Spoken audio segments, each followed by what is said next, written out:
Vamos acompanhar o resultado final desse trabalho de investigação. E agora, Tiago, você falou sobre provas que precisam ser colocadas, estarão nos autos, e essas provas são técnicas, são científicas. O Instituto Médico Legal do Piauí participa, né, desse trabalho de levantamento e colheita de provas. Fomos procurar hoje o doutor Antônio Nunes, que é o diretor de Polícia Técnico-Científica, né, que está aí diante de um volume grande de trabalho a ser realizado para responder todas as perguntas, todos os quesitos que são formulados pela autoridade policial para conseguir fechar uma investigação como essa. A gente conversou com ele. Então vamos ver como foi a conversa de Tiago Melo com o diretor do Instituto Médico Legal, doutor Antônio Nunes. O corpo de Janaína Bezerra deu entrada no Hospital da Primavera às 10h20 da manhã. De cara, o profissional que fez o atendimento identificou que havia sinais de violência física e sexual. Constatada a morte, a polícia foi acionada e também o Instituto de Medicina Legal, que fez a remoção do corpo para iniciar, aqui na sede do IML, o exame cadavérico. Nós estamos aqui com o diretor de Polícia Técnico-Científica do Estado do Piauí, Antônio Nunes. Doutor Nunes, a informação que se tem é de que chamou a atenção de quem procedeu o exame uma espécie de ato sexual violento, pode-se dizer brutal. O que indica isso? O que foi encontrado que indica que ela foi submetida a um ato realmente violento? Veja, a primeira coisa é que a gente tem uma morte violenta, né, que atrai a competência, aliás, a atribuição do IML. Né? Houve uma luxação cervical, né, que seria do pescoço, né? Deslocamento das vértebras aí entre o C1 e C2, né, mais ou menos ali, com lesão de medula espinhal. Então, isso por si só, isso já é uma violência física, né? Então, é uma morte violenta que você vai investigar como ocorreu, por que ocorreu. Quebrou o pescoço.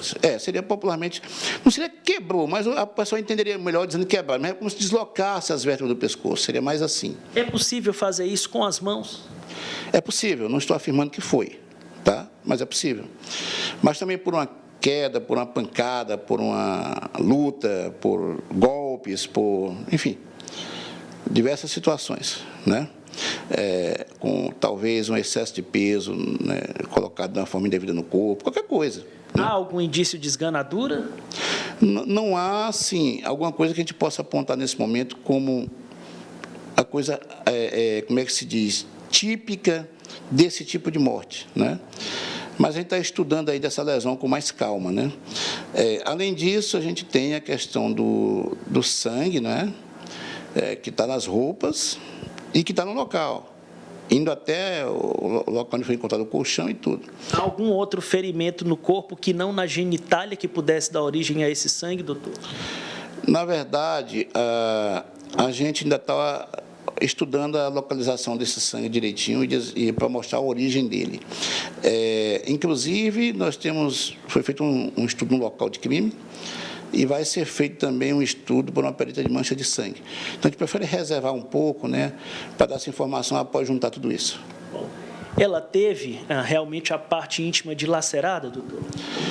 Há esse relato na imprensa, não é? A gente examinou e a gente, como ele disse, como estamos estudando ainda e fazendo o devido ordenamento do que ocorreu no corpo e no local, a gente prefere ainda não correlacionar, afirmando ou negando, tá? Mas o fato é que a gente vai dar resposta satisfatória ao final disso tudo, de tudo que você nos perguntou. Que outros exames a perícia ainda deve realizar? Roupas, colchão, o que mais? Nós iremos também fazer os exames genéticos, né? Exames toxicológicos, conforme requisitado pela autoridade policial, o delegado Bareta, né? E ainda veremos a possibilidade de mais algum exame, né? Talvez algum estudo de mancha de sangue, né? Talvez alguma simulação, não sei. É devido à perita que vai dizer isso aí, tá? Ou até algum estudo patológico. Isso a gente vai ver agora. Vamos ter uma reunião hoje à tarde para a gente decidir exatamente tudo isso. Mas de cara a gente sabe que genéticos e toxicológicos certamente que sim. Bom, esse exame de DNA, ele pode confirmar, por exemplo, de que o sangue que estava presente na roupa dele seria o sangue da Janaína? O DNA é perfeitamente capaz de fazer isso, né? Seguramente que sim. E há outras situações, né, que você pesquisa mistura de sangue, outras situações também, enfim, que a gente vai estudar e ver que se consegue alguma positividade.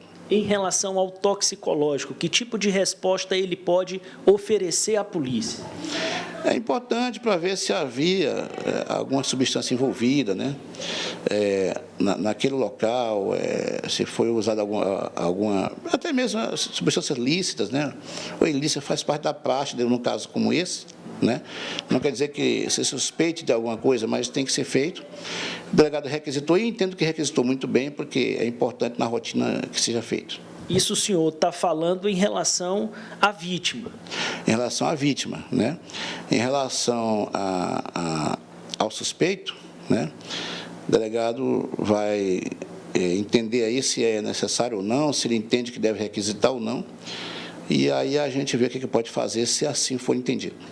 Significa dizer, doutor, que o suspeito ele não é obrigado a fazer, por exemplo, esse exame de DNA? Na verdade, assim, primeiro é interessante ver se a investigação entende que deve ser feito isto ou não, tá? A perícia ela não age de ofício, ela é provocada, mas a gente orienta sempre que procurado nos casos que somos. E aí uma decisão da autoridade policial, mas quando decidido, né? Aí tem que ver a questão também da autorização do suspeito, né? Para que você possa invadir cavidades corporais, etc. No corpo de Janaína ficaram as chamadas lesões de defesa, que são comuns em situação onde mulheres são submetidas à violência e tentam se defender?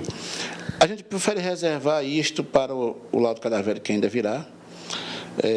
Porque, assim, às vezes você pode não ter uma lesão de defesa visível, mas geneticamente você pode achar alguma coisa. Por este motivo, a gente prefere reservar um pouquinho a quando sair todos os laudos. Em quanto tempo o Instituto de Criminalística que deve ter em mãos os resultados desses exames de DNA e o próprio toxicológico para oferecer à polícia, doutor? Devido à urgência dos casos, eu acredito que não vamos usar o prazo de 10 dias, que o Código de Processo Penal nos dá, né? A gente vai fazer isso bem antes, mas não tão antes assim, porque os exames genéticos, por exemplo, eles têm um prazo que não tem como você diminuir, que é o prazo dos aparelhos. Você tem que fazer extração, você tem que fazer técnica da PCR, você tem que engrossar o DNA, né? em termos leigos, assim, né? Depois você vai estabelecer um perfil, né? E aí, às vezes, vai até o fim, aí não deu certo, recomeça, a amostra não foi suficiente, enfim, você tem o tempo do aparelho e o tempo do perito. Então, não é tão rápido demais, mas também acredito que a gente não vai passar mais de uma semana para resolver isto. Quanto ao toxicológico, aí a gente não tem uma previsão, mas vai ser o mais rápido possível.